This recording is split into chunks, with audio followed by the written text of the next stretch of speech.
Prav v Dupleku želimo nastaviti koncept tega medgeneracijskega sožitja, skupnostnih oblik skrbi za starejše, in tukaj se nam v domu pač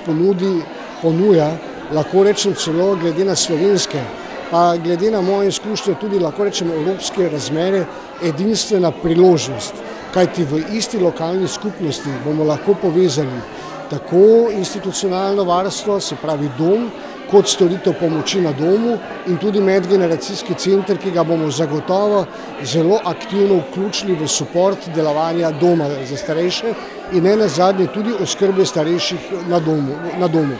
To pomeni, da se sedaj dejansko postavlja, jaz nisem prepričan, da še kje v tako celoviti obliki